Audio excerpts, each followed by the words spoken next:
I want to get your take on one other thing. There was this article in Inside Higher Ed about the rise of the accelerated MBA and how prospective students appear increasingly skeptical that dropping out of the workforce for 2 years to earn the degree is worth it. It's a space, as you know, you and Clay Christensen wrote about a few times.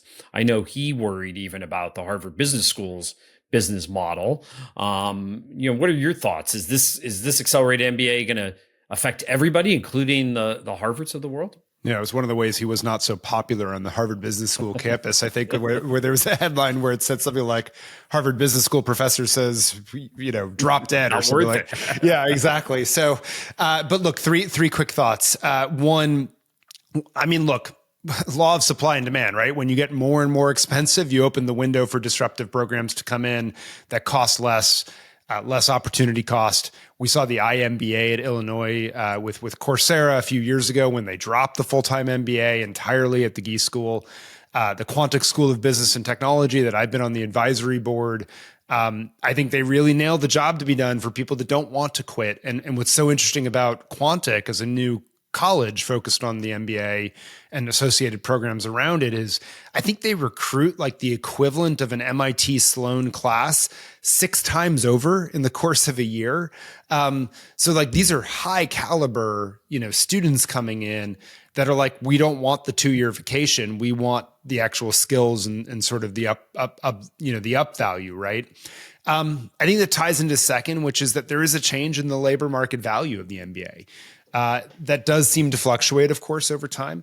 Although consistent, I think, with what you've researched, Jeff, in the undergrad space, it does seem that employers don't want just the generalized degree. They also want the evidence of specific skills alongside it. And I think you've seen that, right?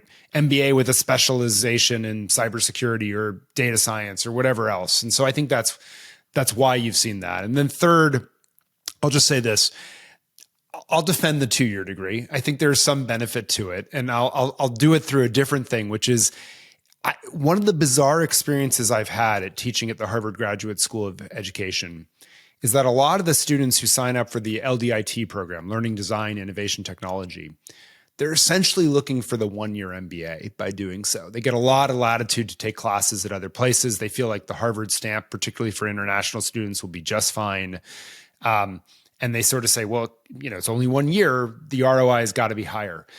And what they find, though, is that it takes them like a couple months to get their feet underneath them at a new campus, figure out their tribe. And then, then it's like the mad rush of finishing up the semester. They get into second semester, and all of a sudden they've got to figure out what the heck they're going to do next year. And they've never had a summer internship experience where they could network, meet people, sort of prototype something different from what they'd done before. And I guess what I would say is my takeaway from that is not all important things can be rushed, Jeff, right? Like there's no question when costs go out of whack, trading off on time and cost of attendance becomes a pill too big to swallow at some point.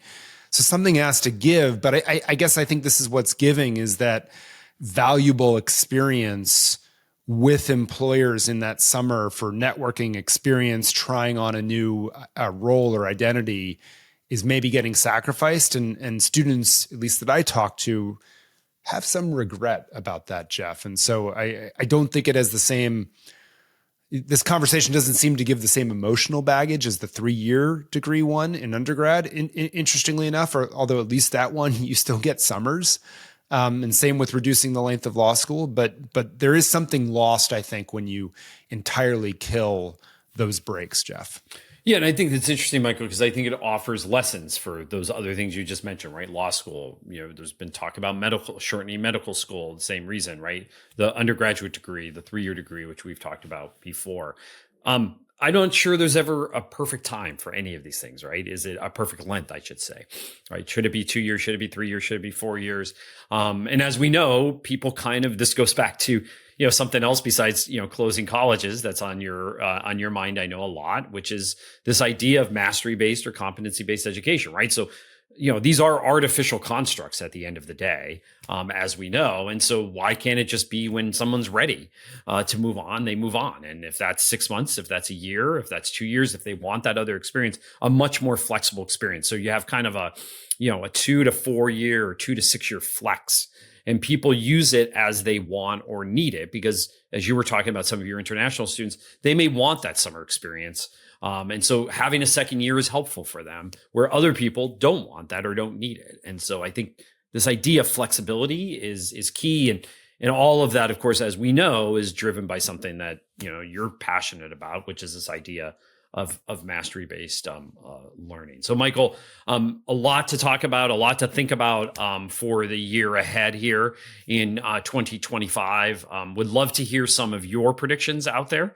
So for listeners, please go to the website, go to futureyoupodcast.com and please send us a note, drop us a note about some of the things that you're thinking about, and maybe we'll get to some of those on a future episode as well. But for now, thank you for joining us, and we'll see you next time on Future You.